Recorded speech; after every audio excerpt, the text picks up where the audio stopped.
श्रीमहामृत्युञ्जय स्तोत्रम्। ओम अस्य श्रीमहामृत्युञ्जय स्तोत्रमन्त्रस्य श्रीमार्कण्डेय ऋषिः अनुष्टुप् छन्दः। श्रीमृत्युञ्जयो देवता गौरी शक्तिः मम सर्वारिष्ट समस्त मृत्युशान्त्यर्थम् सकलैश्वर्यप्राप्त्यर्थम् जपे विनियोगः। अथ ध्यानम्। चन्द्रार्काग्निविलोचनम् स्मितमुखम् पदमद्वयान्तस्थितम् मुद्रापाशमृगाक्षशत्रविलसत् पाणिम् हिमांशुप्रभम् कोटीन्द्रो प्रगलत्सुधाप्लुततमुम् हारादिभूषोज्ज्वलम् कान्तम् विश्वविमोहनम् पशुपतिम् मृत्युञ्जयम् भावये। ओम रुद्रम् पशुपतिम् स्थाणुम् नीलकण्ठमुमापतिम् नमामि शिरसा देवम् किम् नो मृत्युः करिष्यति। नीलकण्ठम् कालमूर्तिम् कालज्ञम् कालनाशनम् नमामि शिरसा देवम् किम् नो मृत्युः करिष्यति। नीलकण्ठम् विरूपाक्षम् निर्मलम् निलयप्रदम् नमामि शिरसा देवम् किम् नो मृत्युः करिष्यति। वामदेवम् महादेवम् लोकनाथम् जगद्गुरुम् नमामि शिरसा देवम् किम् नो मृत्युः करिष्यति। देवदेवम् जगन्नाथम् देवेशम् वृषभध्वजम् नमामि शिरसा देवम् किम् नो मृत्युः करिष्यति। त्र्यक्षम् चतुर्भुजम् शान्तम् जटामकुटधारिणम् नमामि शिरसा देवम् किम् नो मृत्युः करिष्यति। भस्मोद्धूलित सर्वाङ्गम् नागाभरणभूषितम् नमामि शिरसा देवम् किम् नो मृत्युः करिष्यति। अनन्तमव्ययम् शान्तम् अक्षमालाधरम् हरम् नमामि शिरसा देवम् किम् नो मृत्युः करिष्यति। आनन्दम् परमम् नित्यम् कैवल्यपददायिनम् नमामि शिरसा देवम् किम् नो मृत्युः करिष्यति। अर्धनारीश्वरम् देवम् पार्वती प्राणनायकम् नमामि शिरसा देवम् किम् नो मृत्युः करिष्यति। प्रलयस्थितिकर्तारमादिकर्तारमीश्वरम् नमामि शिरसा देवम् किम् नो मृत्युः करिष्यति। व्योमकेशम् विरूपाक्षम् चन्द्रार्धिकृतशेखरम् नमामि शिरसा देवम् किम् नो मृत्युः करिष्यति। गङ्गाधरम् शशिधरम् शङ्करम् शूलपाणिनम् नमामि शिरसा देवम् किम् नो मृत्युः करिष्यति। अनाथः परमानन्तम् कैवल्यपदगामिनी नमामि शिरसा देवम् किम् नो मृत्युः करिष्यति। स्वर्गापवर्गदातारम् सृष्टिस्थित्यन्तकारणम् नमामि शिरसा देवम् किम् नो मृत्युः करिष्यति। कल्पायुर्देहि मे पुण्यम् यावदायुररोगताम् नमामि शिरसा देवम् किम् नो मृत्युः करिष्यति। शिवेशानाम् महादेवम् वामदेवम् सदाशिवम् नमामि शिरसा देवम् किम् नो मृत्युः करिष्यति। उत्पत्तिस्थितिसंहारकर्तारमीश्वरम् गुरुम् नमामि शिरसा देवम् किम् नो मृत्युः करिष्यति। मार्कण्डेयकृतम् स्तोत्रम् यः पठेत् शिवसन्निधौ तस्य मृत्युभयम् नास्ति नाग्निचौरभयम् क्वचित्। शतावर्तम् प्रकर्तव्यम् सङ्कटे कष्टनाशनम् शुचिर्भूत्वा पठेत् स्तोत्रम् सर्वसिद्धिप्रदायकम्। मृत्युञ्जय महादेव त्राहि माम् शरणागतम् जन्म मृत्यु जरारोगैः पीडितम् कर्मबन्धने तावकस्त्वद्गतः प्राणस्त्वच्चित्तोऽहम् सदा मृड इति विज्ञाप्य देवेशम् त्र्यम्बकाख्यमनुम् जपे। नमः शिवाय साम्बाय हरये परमात्मने प्रणतक्लेशनाशाय योगिनाम् पतये नमः। श्रीकालभैरवाष्टकम्। देवराजसेव्यमान पावनाङ्घ्रिपङ्कजम् व्यालयज्ञसूत्रमिन्दुशेखरम् कृपाकरम् नारदादियोगिवृन्दवन्दितम् दिगम्बरम् काशिकापुराधिनाथ कालभैरवम् भजे। भानुकोटिभास्वरम् भवाब्धितारकम् परम् नीलकण्ठमीप्सितार्थदायकम् त्रिलोचनम् कालकालमम्बुजाक्षमक्षशूलमक्षरम् काशिकापुराधिनाथ कालभैरवम् भजे। शूलटङ्कपाशदण्डपाणिमा परमादिकारणम् श्यामकायमादिदेवमक्षरम् निरामयम् भीमविक्रमम् प्रभुम् विचित्रताण्डवप्रियम् काशिकापुरादिनाथ कालभैरवम् भजे मुक्तिमुक्तिदायकम् प्रशस्तचारुविग्रहम् भक्तवत्स्थलम् स्थितम् समस्तलोकविग्रहम् विनिक्वणन् मनोज्ञ हेम किङ्किणी लसत्कटिम् काशिकापुरादिनाथ कालभैरवम् भजे धर्मसेतुपालकम् त्वधर्ममार्गनाशकम् कर्मपाशमोचकम् सुशर्मदायकम् विभुम् स्वर्णवर्णशेषपाशशोभिताङ्गमण्डलम् काशिकापुराधिनाथ कालभैरवम् भजे रत्नपादुका प्रभाभिरामपादयुगमकम्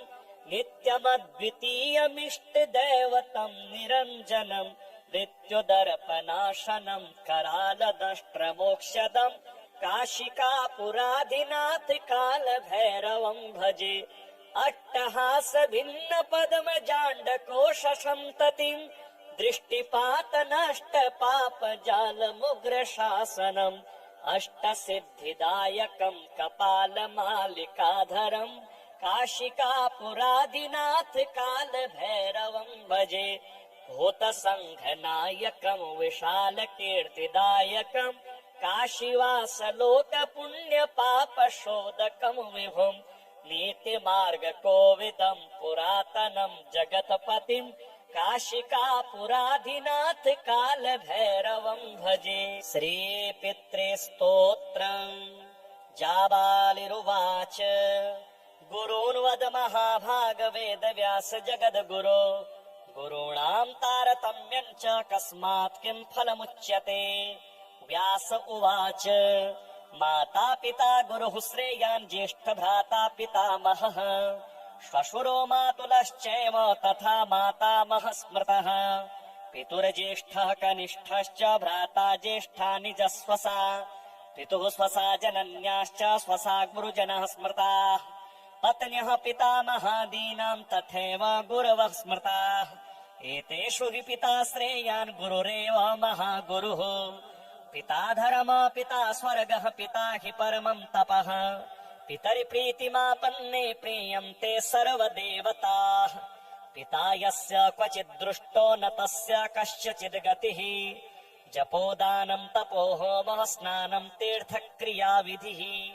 वृथैव तस्य सर्वाणि कर्माण्यन्यानि कानिचित् करोति सर्वदेवेशम् पितरम् चानुतप्ययः अनुतापः पितुस्तीव्रम् विषम् दहति यम् सुतम् जपादिविफलम् तत्र दग्धशुक्तप्तवेजवत पित्रर्थे पुण्यकर्माणि कुर्यात् सर्वाणि सत्सुतः तेनाननुमतोऽप्येवम् कुर्वेन्नावसीदति यतनात्तो पितरम् यस्तु कियत् पुण्यम् च कारये सतत पुण्यफलम् कोटे गुणमाप्नोत्यसंशयम् शृणु वक्ष्ये पितुः स्तोत्रम् विष्णवे ब्रह्मणोदितम् नाभिपदमोद्भवो येन तुष्टाव पितरम् सतम् ब्रह्मोवाच ॐ नमः पित्रे जन्मदात्रे सर्वदेवमयाय च सुखदाय प्रसन्नाय सुप्रीताय महात्मने सर्वयज्ञस्वरूपाय स्वर्गाय परमेष्ठिने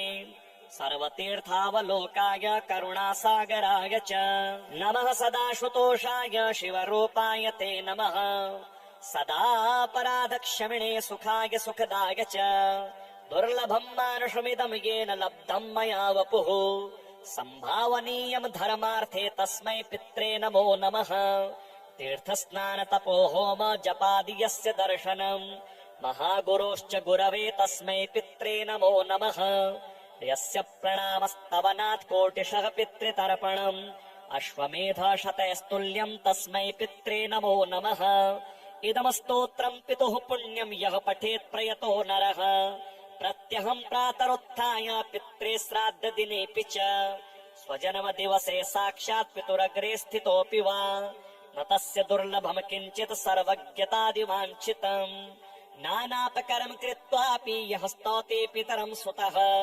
सध्रुवम् प्रविधायेव प्रायश्चित्तम् सुखी भवेत् पितुः प्रीतिकरो नित्यं सर्वकर्माण्यथार्हति। श्रीमहामृत्युञ्जय स्तोत्रम्।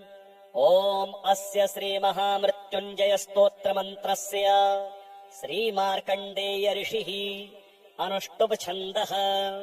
श्रीमृत्युञ्जयो देवता गौरी शक्तिः।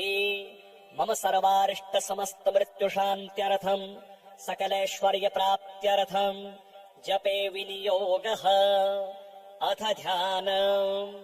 चन्द्रार्काग्निविलोचनम् स्मितमुखम् पदमद्वयान्तस्थितम् मुद्रापाशमृगाक्षशत्रविलसत् पाणिम् हिमांशुप्रभम् कोटीन्द्रो प्रगलत्सुधाप्लुततमुम् हारादिभूषोज्ज्वलम् कान्तम् विश्वविमोहनम् पशुपतिम् मृत्युञ्जयम् भावये। ॐ रुद्रम् पशुपतिम् स्थाणुम् नीलकण्ठमुमापतिम् नमामि शिरसा देवम् किं नो मृत्युः करिष्यति। नीलकण्ठम् कालमूर्तिम् कालज्ञम् कालनाशनम् नमामि शिरसा देवम् किं नो मृत्युः करिष्यति। नीलकण्ठम् विरूपाक्षम् निर्मलम् निलयप्रदम् नमामि शिरसा देवम् किं नो मृत्युः करिष्यति। वामदेवम् महादेवम् लोकनाथम् जगद्गुरुम् नमामि शिरसा देवम् किं नो मृत्युः करिष्यति। देवदेवम् जगन्नाथम् देवेशम् वृषभध्वजम् नमामि शिरसा देवम् किं नो मृत्युः करिष्यति। त्र्यक्षम् चतुर्भुजम् शान्तम् जटामकुटधारिणम् नमामि शिरसा देवम् किं नो मृत्युः करिष्यति। भस्मोद्धूलित सर्वाङ्गम् नागाभरणभूषितम् नमामि शिरसा देवम् किं नो मृत्युः करिष्यति। अनन्तमव्ययम् शान्तम् अक्षमालाधरम् हरम् नमामि शिरसा देवम् किं नो मृत्युः करिष्यति। आनन्दम् परमम् नित्यम् कैवल्यपददायिनम् नमामि शिरसा देवम् किं नो मृत्युः करिष्यति। अर्धनारीश्वरम् देवम् पार्वती प्राणनायकम् नमामि शिरसा देवम् किं नो मृत्युः करिष्यति। प्रलयस्थितिकर्तारमादिकर्तारमीश्वरम् नमामि शिरसा देवम् किं नो मृत्युः करिष्यति। व्योमकेशम् विरूपाक्षम् चन्द्रार्धकृतशेखरम् नमामि शिरसा देवम् किं नो मृत्युः करिष्यति। गङ्गाधरम् शशिधरम् शङ्करम् शूलपाणिनम् नमामि शिरसा देवम् किं नो मृत्युः करिष्यति। अनाथः परमानन्तम् कैवल्यपदगामिनी नमामि शिरसा देवम् किं नो मृत्युः करिष्यति। स्वर्गापवर्गदातारम् सृष्टिस्थित्यन्तकारणम् नमामि शिरसा देवम् किं नो मृत्युः करिष्यति। कल्पायुर्देहि मे पुण्यम् यावदायुररोगताम् नमामि शिरसा देवम् किं नो मृत्युः करिष्यति। शिवेशानाम् महादेवम् वामदेवम् सदाशिवम् नमामि शिरसा देवम् किं नो मृत्युः करिष्यति। उत्पत्तिस्थितिसंहारकर्तारमीश्वरम् गुरुम् नमामि शिरसा देवम् किं नो मृत्युः करिष्यति। मार्कण्डेयकृतम् स्तोत्रम् यः पठेत् शिवसन्निधौ तस्य मृत्युभयम् नास्ति नाग्निचौरभयम् क्वचित्। शतावर्तम् प्रकर्तव्यम् सङ्कटे कष्टनाशनम् शुचिर्भूत्वा पठेत् स्तोत्रम् सर्वसिद्धिप्रदायकम्। मृत्युञ्जय महादेव त्राहि माम् शरणागतम् जन्म मृत्यु जरारोगैः पीडितम् कर्मबन्धने। तावकस्त्वद्गतः प्राणस्त्वच्चित्तोऽहम् सदा मृड इति विज्ञाप्य देवेशम् त्र्यम्बकाख्यमनुम् जपे। नमः शिवाय साम्बाय हरये परमात्मने प्रणतक्लेशनाशाय योगिनाम् पतये नमः। श्रीकालभैरवाष्टकम्। देवराजसेव्यमान पावनाङ्घ्रिपङ्कजम् व्यालयज्ञसूत्रमिन्दुशेखरम् कृपाकरम् नारदादियोगिवृन्दवन्दितम् दिगम्बरम् काशिकापुराधिनाथ कालभैरवम् भजे।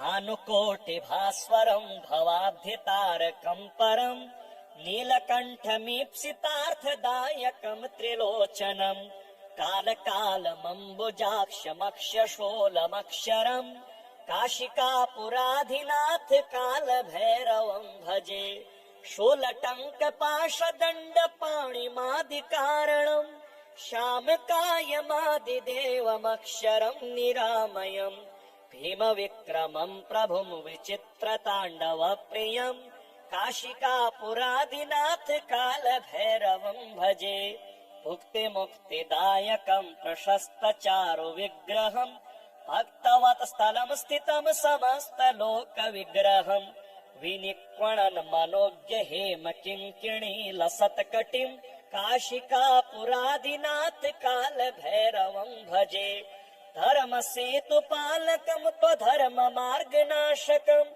कर्मपाशमोचकम् सुशर्मदायकम् विभुम् स्वर्णवर्णशेषपाशशोभिताङ्गमण्डलम् काशिकापुराधिनाथ कालभैरवम् भजे रत्नपादुका प्रभाविरामपादयुगमकम् नित्यमद्वितीयमिष्टदैवतम् निरञ्जनम् मृत्युदर्पनाशनम् करालदष्ट्रमोक्षदम् काशिकापुराधिनाथ कालभैरवम् भजे अट्टहास भिन्न पद्मजाण्डकोश सन्ततिम् दृष्टिपात नष्ट पाप जालमुग्र शासनम् अष्टसिद्धिदायकम् कपालमालिकाधरम् काशिकापुरादिनाथ कालभैरवम् भजे भूतसङ्घनायकम् विशालकीर्तिदायकम्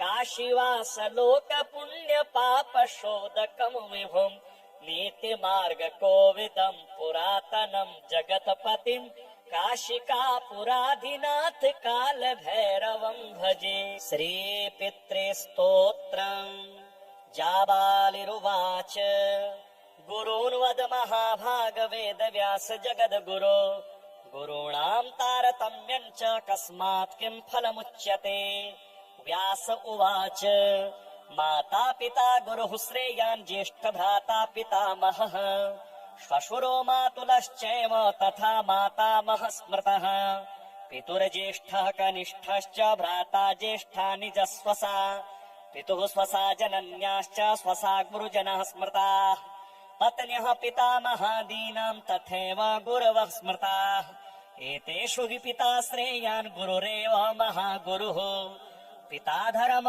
पिता स्वर्गः पिता हि परमम् तपः पितरि प्रीतिमापन्ने प्रीयन्ते सर्वदेवताः पिता यस्य क्वचित् दृष्टो न तस्य कस्यचिद् गतिः जपोदानम् तपो होमः स्नानम् तीर्थक्रियाविधिः वृथैव तस्य सर्वाणि कर्माण्यन्यानि कानिचित् करोति सर्वदेवेशम् पितरम् चानुतप्ययः अनुतापः पितुस्तीव्रम् विषम् दहति यम् सुतम् जपादि विफलम् तत्र दग्धशुप्तप्तवेजवत पित्रर्थे पुण्यकर्माणि कुर्यात् सर्वाणि सत्सुतः तेनाननुमतोऽप्येवम् कुर्वेन्नावसीदति यतनात्तो पितरम् यस्तु कियत् पुण्यम् चकारये सतत पुण्यफलम् कोटे गुणमाप्नोत्यसंशयम् शृणु वक्ष्ये पितुः स्तोत्रम् विष्णवे ब्रह्मणोदितम् नाभिपदमोद्भवो येन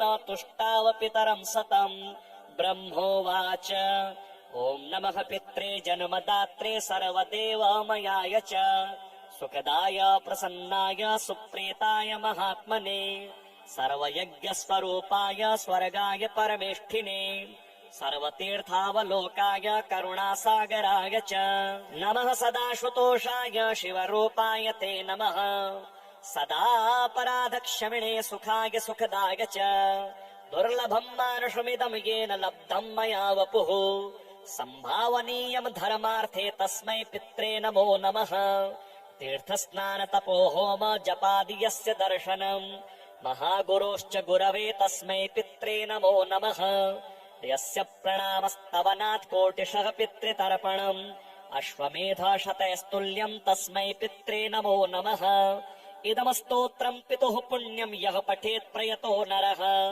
प्रत्यहम् प्रातरुत्थाय पित्रे श्राद्धदिनेऽपि च स्वजन्मदिवसे साक्षात् पितुरग्रे स्थितोऽपि वा न तस्य दुर्लभम् किञ्चित् सर्वज्ञतादिवाञ्छितम् नानापकरम् कृत्वा मत्वापि यः स्तौति पितरं सुतः सध्रुवं प्रविधायेव प्रायश्चित्तं सुखी भवेत् पितुः प्रीतिकरो नित्यं सर्वकर्माण्यथार्हति। श्रीमहामृत्युञ्जय स्तोत्रम्। ॐ अस्य श्रीमहामृत्युञ्जय स्तोत्रमन्त्रस्य श्रीमार्कण्डेय ऋषिः अनुष्टुप् छन्दः। श्रीमृत्युञ्जयो देवता गौरी शक्तिः मम सर्वारिष्ट समस्त मृत्युशान्त्यर्थं सकलैश्वर्यप्राप्त्यर्थं जपे विनियोगः। अथ ध्यानम्।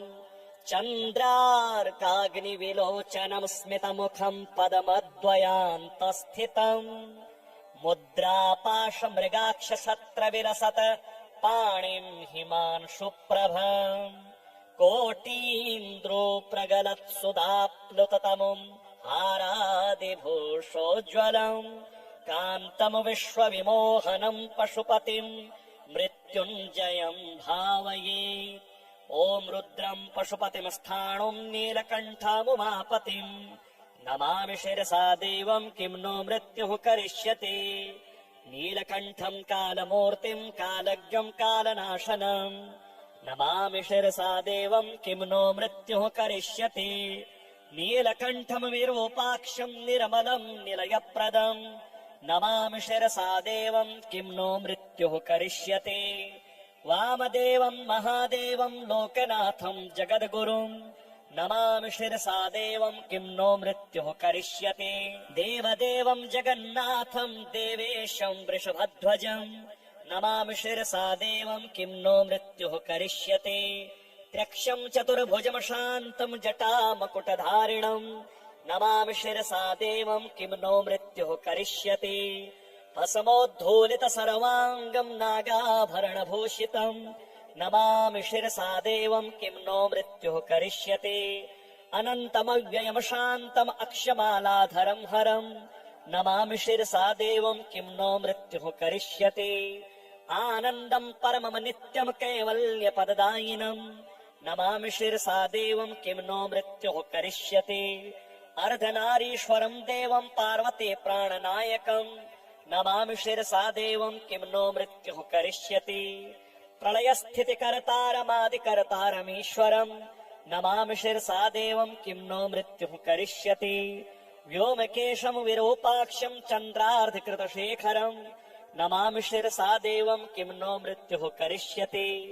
गङ्गाधरम् शशिधरम् शङ्करम् शूलपाणिनम् नमामि शिरसा देवम् किं नो मृत्युः करिष्यति। अनाथः परमानन्तम् कैवल्यपदगामिनी नमामि शिरसा देवम् किं नो मृत्युः करिष्यति। स्वर्गापवर्गदातारम् सृष्टिस्थित्यन्तकारणम् नमामि शिरसा देवम् किं नो मृत्युः करिष्यति। कल्पायुर्देहि मे पुण्यम् यावदायुररोगताम् नमामि शिरसा देवम् किं नो मृत्युः करिष्यति। शिवेशानाम् महादेवम् वामदेवम् सदाशिवम् नमामि शिरसा देवम् किं नो मृत्युः करिष्यति। उत्पत्तिस्थितिसंहारकर्तारमीश्वरम् गुरुम् नमामि शिरसा देवम् किं नो मृत्युः करिष्यति। मार्कण्डेयकृतम् स्तोत्रम् यः पठेत् शिवसन्निधौ तस्य मृत्युभयम् नास्ति नाग्निचौरभयम् क्वचित्। शतावर्तम् प्रकर्तव्यम् सङ्कटे कष्टनाशनम् शुचिर्भूत्वा पठेत् स्तोत्रम् सर्वसिद्धिप्रदायकम्। मृत्युञ्जय महादेव त्राहि माम् शरणागतम् जन्म मृत्यु जरारोगैः पीडितम् कर्मबन्धने।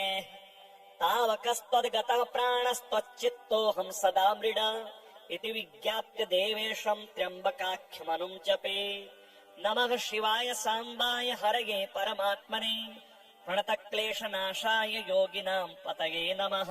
श्रीकालभैरवाष्टकम्। देवराजसेव्यमान पावनाङ्घ्रिपङ्कजम् व्यालयज्ञसूत्रमिन्दुशेखरम् कृपाकरम् नारदादियोगिवृन्दवन्दितम् दिगम्बरम् काशिकापुराधिनाथ कालभैरवम् भजे। भानुकोटिभास्वरम् भवाब्धितारकम् परम् नीलकण्ठमीप्सितार्थदायकम् त्रिलोचनम् कालकालमम्बुजाक्षमक्षशोलमक्षरम् काशिकापुराधिनाथ कालभैरवम् भजे शूलटङ्कपाशदण्डपाणिमादिकारणम् श्यामकायमादिदेवमक्षरम् निरामयम् भीमविक्रमम् प्रभुम् विचित्रताण्डवप्रियम् काशिकापुरादिनाथ कालभैरवम् भजे मुक्तिमुक्तिदायकम् प्रशस्तचारुविग्रहम् भक्तवत् स्थलम् स्थितम् समस्तलोकविग्रहम् विनिक्वणन् मनोज्ञ हेम किङ्किणी लसत्कटिम् काशिकापुरादिनाथ कालभैरवम् भजे धर्मसेतुपालकम् त्वधर्ममार्गनाशकम् कर्मपाशमोचकम् सुशर्मदायकम् विभुम् स्वर्णवर्णशेषपाशशोभिताङ्गमण्डलम् काशिकापुराधिनाथ कालभैरवम् भजे रत्नपादुका प्रभाविरामपादयुगमकम् नित्यमद्वितीयमिष्टदैवतम् निरञ्जनम् मृत्युदर्पनाशनम् करालदष्ट्रमोक्षदम् काशिकापुराधिनाथ कालभैरवम् भजे अट्टहास भिन्न पद्मजाण्डकोश सन्ततिम् दृष्टिपात नष्ट पाप जालमुग्र शासनम् अष्टसिद्धिदायकम् कपालमालिकाधरम् काशिकापुरादिनाथ कालभैरवम् भजे भूतसङ्घनायकम् विशालकीर्तिदायकम् काशीवासलोकपुण्यपापशोधकम् विभुम् नीतिमार्गकोविदम् पुरातनम् जगत्पतिम् काशिकापुराधिनाथ कालभैरवम् भजे श्रीपित्रे स्तोत्रम् जाबालिरुवाच गुरून्वद महाभागवेदव्यास जगद्गुरो गुरूणाम् तारतम्यम् च कस्मात् किम् फलमुच्यते व्यास उवाच माता पिता गुरुः श्रेयान् ज्येष्ठभ्राता पितामहः श्वशुरो मातुलश्चैव तथा मातामहः स्मृतः पितुर्ज्येष्ठः कनिष्ठश्च भ्राता ज्येष्ठा निजस्वसा पितुः स्वसा जनन्याश्च स्वसा गुरुजनः स्मृताः पत्न्यः पितामहादीनाम् तथैव गुरवः स्मृताः एतेषु हि पिता श्रेयान् गुरुरेव महागुरुः पिता धर्म पिता स्वर्गः पिता हि परमम् तपः पितरि प्रीतिमापन्ने प्रीयन्ते सर्वदेवताः पिता यस्य क्वचित् दृष्टो न तस्य कस्यचिद् गतिः जपोदानम् तपो होमः स्नानम् तीर्थक्रियाविधिः वृथैव तस्य सर्वाणि कर्माण्यन्यानि कानिचित् करोति सर्वदेवेशम् पितरम् चानुतप्ययः अनुतापः पितुस्तीव्रम् विषम् दहति यम् सुतम् जपादि विफलम् तत्र दग्धशुप्तप्तवेजवत पित्रर्थे पुण्यकर्माणि कुर्यात् सर्वाणि सत्सुतः तेनाननुमतोऽप्येवम् कुर्वेन्नावसीदति यतनात्तो पितरम् यस्तु कियत् पुण्यम् चकारये सतत पुण्यफलम् कोटे गुणमाप्नोत्यसंशयम् शृणु वक्ष्ये पितुः स्तोत्रम् विष्णवे ब्रह्मणोदितम् नाभिपदमोद्भवो येन तुष्टाव पितरम् सतम् ब्रह्मोवाच ॐ नमः पित्रे जन्मदात्रे सर्वदेवमयाय च सुखदाय प्रसन्नाय सुप्रीताय महात्मने सर्वयज्ञस्वरूपाय स्वर्गाय परमेष्ठिने सर्वतीर्थावलोकाय करुणासागराय च नमः सदाशुतोषाय शिवरूपाय ते नमः सदापराधक्षमिणे सुखाय सुखदाय च दुर्लभम् मानुषमिदम् येन लब्धम् मया वपुः सम्भावनीयम् धर्मार्थे तस्मै पित्रे नमो नमः तीर्थस्नान तपो होम जपादि यस्य दर्शनम् महागुरोश्च गुरवे तस्मै पित्रे नमो नमः यस्य प्रणामस्तवनात् कोटिशः पितृतर्पणम् अश्वमेधशतैस्तुल्यम् तस्मै पित्रे नमो नमः इदमस्तोत्रम् पितुः पुण्यम् यः पठेत् प्रयतो नरः प्रत्यहम् प्रातरुत्थाय पित्रे श्राद्धदिनेऽपि च स्वजन्मदिवसे साक्षात् पितुरग्रे स्थितोऽपि वा न तस्य दुर्लभम् किञ्चित् सर्वज्ञतादिवाञ्छितम् नानापकरम् कृत्वापि यः स्तौति पितरम् सुतः सध्रुवम् प्रविधायेव प्रायश्चित्तम् सुखी भवेत् पितुः प्रीतिकरो नित्यम् सर्वकर्माण्यथार्हति।